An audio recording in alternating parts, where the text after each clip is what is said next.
欢迎来到新兴消息频道，请订阅频道，所以大家不要错过当天最热门的新闻。我们今天的时事通讯包括以下内容：3分钟方言课堂，白鹿带跑男团解锁常州话密码。当综艺节目遇上家乡情怀，会碰撞出怎样的火花？最新一期《奔跑吧》来到江苏常州，热闹非凡。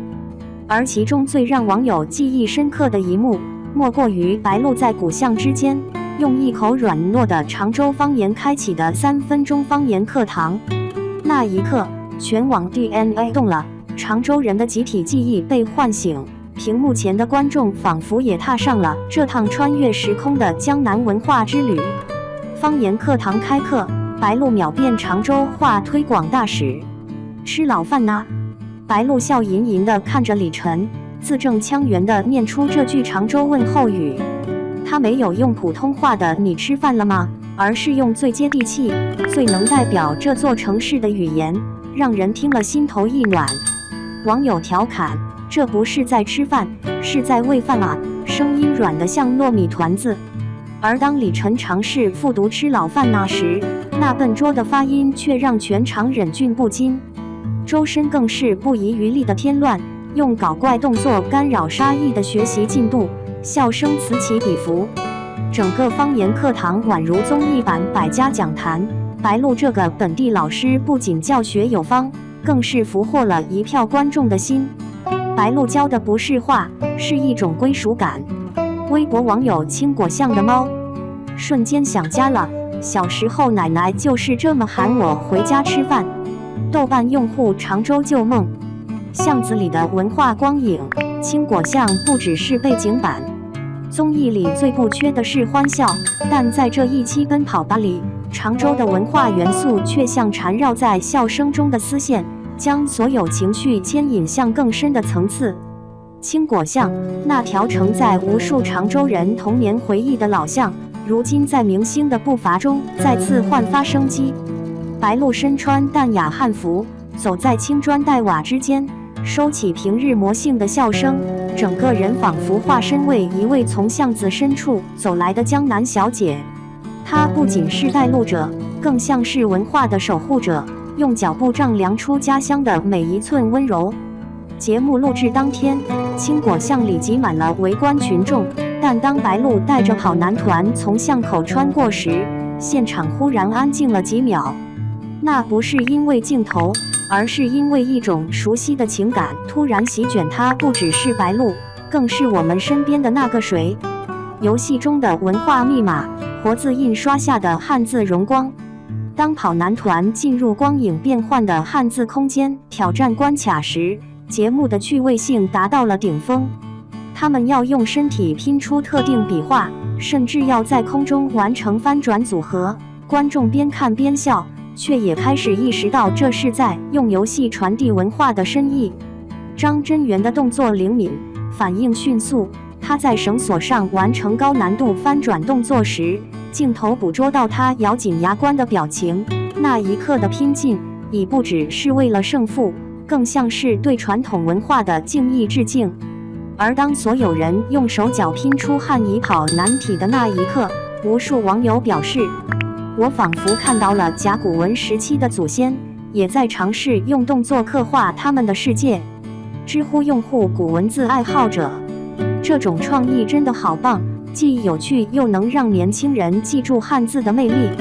B 站 UP 主汉字之光，姚一天导演的巧思，常州不仅是地名，更是故事。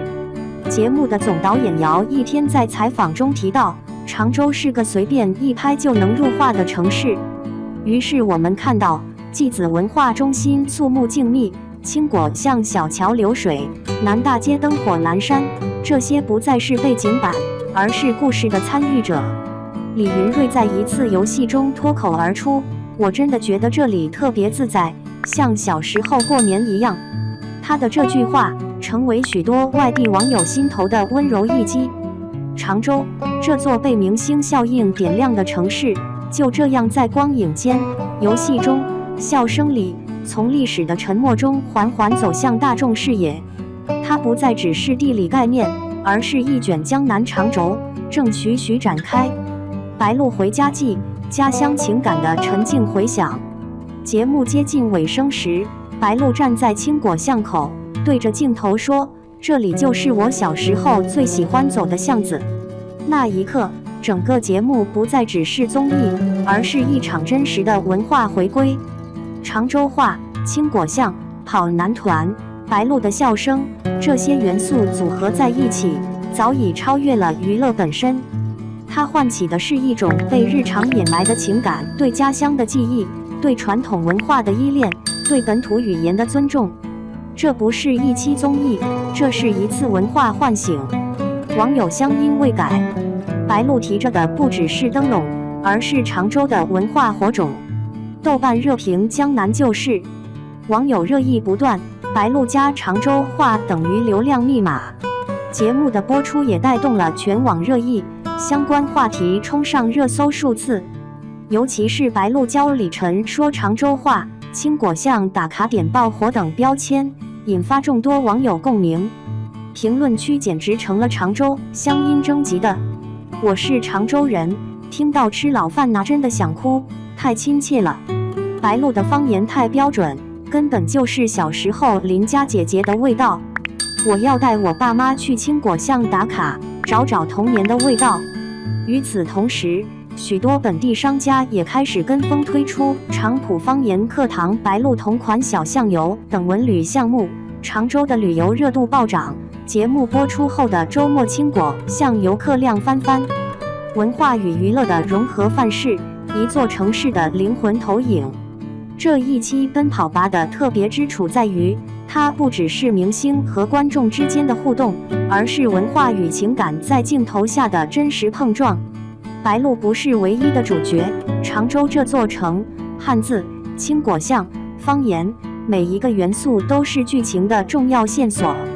它让人看到真正高级的娱乐表达，不是堆砌笑点，而是能在欢笑中触碰到文化的脉搏。它也让人意识到，方言不只是语言，它承载着一代又一代人生活的纹理，是可以击中灵魂的声音。结语：笑声终会散去，乡音却绕耳不绝。节目结束后，撕名牌的快感可能转瞬即逝，游戏的刺激也会被下期新玩法取代。但白鹭那一句吃老饭拿，却仿佛在耳边留下了回响。它不只是娱乐明星，而是一次文化唤醒的起点。白鹭拉着跑男团穿巷子时，我们看见的不是明星带队，而是一座城市的文化灯笼被高高举起。它照亮了我们的屏幕，也照亮了人们心中那盏从未熄灭的故乡之灯，让文化不再高冷，让家乡不再沉默。这就是白鹭和常州在一场综艺中完成的双向奔赴。